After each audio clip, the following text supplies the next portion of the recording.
para os crentes. Os comentários da Bíblia, elaborados por Jimmy Swaggart, podem ser considerados um dicionário bíblico, uma enciclopédia bíblica. Com esses recursos, você terá a oportunidade de se aprimorar. Para fazer o seu pedido, ligue ou visite o site.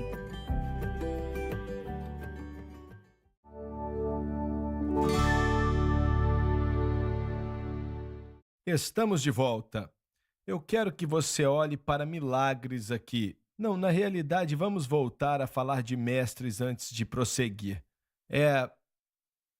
Aqueles que ensinam a palavra, e todo pregador deve ser capaz de ensinar a palavra. De certa maneira, foi o que Deus nos chamou para fazer. Mas sabemos que existem alguns que eu sinto que têm o dom do ensino, que Deus usa, de certa maneira, para explicar as Escrituras e passar a palavra de Deus de maneiras que as pessoas entendam.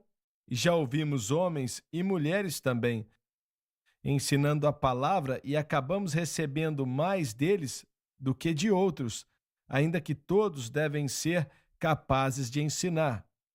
Mas dá para ver que alguns têm um chamado distinto e Deus usa eles grandiosamente. Quando terminam, você aprendeu algo da palavra de Deus e que é muito necessário, mas qualquer pregador que é chamado por Deus, às vezes prega e às vezes ensina.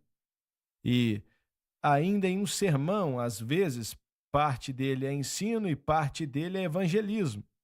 Seja como for que o Espírito Santo direcionar. Mas, agora, vocês concordam com a ideia? Sei que o East concorda que pastor e mestre é um chamado só, não são dois? É uma avaliação que transforma os 5 ministérios em 4 ministérios e eu discordo porque você não pode ser um pastor sem ser um mestre, mas você pode ser um mestre e não ser um pastor. Então, acho que precisa haver uma divisão aí. Mestres afetam o pensamento do corpo de Cristo, afetam como pensamos, e isso é vital, porque o que você pensa é o que você é, não é? Então, como mestres, podemos descrever como pensar como um cristão, o que o cristão precisa entender sobre doutrinas, sobre a palavra, as escrituras, princípios, etc. Então estamos equipando o corpo de Cristo para pensar. Algumas semanas atrás, no Centro Familiar de Adoração, o Gabriel pregou uma mensagem sobre 2 Coríntios 10, que diz: destruindo vãs filosofias.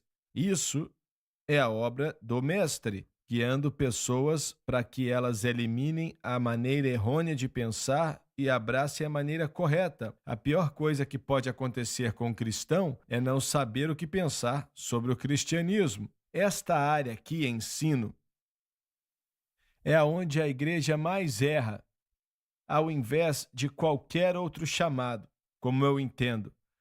A falsa doutrina, quando é ensinada, eu acho que ficaríamos chocados se soubéssemos de quanta falsa doutrina é passada disfarçada de evangelho. Tem muita coisa certa, mas a maioria não é.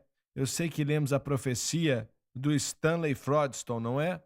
Então, essa profecia dizia que nos últimos dias uma verdade seria dada só para prender o cristão, para que ele fosse atraído aonde a mentira pudesse ser promovida, e temos que tomar cuidado de continuar na palavra de Deus por completo.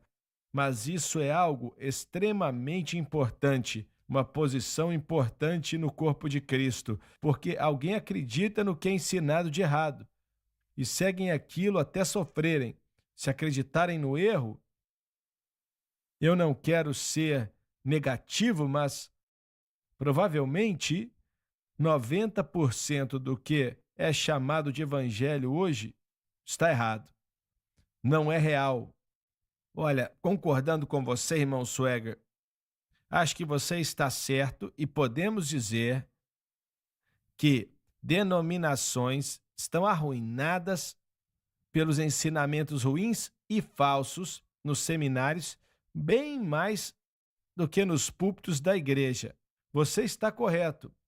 Um homem metodista uma vez me falou, estávamos comprando uma estação de rádio em Houston, tínhamos que esperar, estava esperando os advogados, estávamos comprando a rádio dele. E ele disse: irmão Swagger, a igreja é metodista? Porque eu perguntei qual igreja ele ia e ele falou metodista. E ele tinha uma introspecção muito grande. Ele disse: a igreja metodista não se desviou porque as pessoas iam para a igreja com a Bíblia na mão, mas se desviou quando os seminários formavam pastores que não criam na Bíblia. Foi isso que nos destruiu. Foi o que você falou, não é mesmo? Exatamente. Eu fui para um seminário em Fort Worth que tinha um relacionamento muito próximo com o seminário em Dallas. E o seminário em Dallas era metodista. E esses dois seminários trabalhavam pesado para ver qual era o mais liberal. E seguia um teólogo chamado Bultmann. Eram pessoas que estavam na Europa, que ensinavam uma teologia liberal. Perdão, quando você fala teologia liberal, o que você quer dizer? Teologia liberal quer dizer negamos a inspiração das Escrituras, negamos todas as histórias de milagre, questionamos a encarnação, questionamos a ressurreição, questionamos a segunda vinda. E como eles acham que isso vai ajudar a eles? Eles não estão nem aí. Não estão nem aí. Já mencionei isso e vou repetir. Eu tive um professor no seminário, um estudante levantou a mão e falou, doutor tal e tal, eu lembro o nome dele, mas não vou falar aqui, e disse, depois de te ouvir hoje, nos contando que todas as histórias com milagres nos evangelhos foram mitos adicionados, diziam que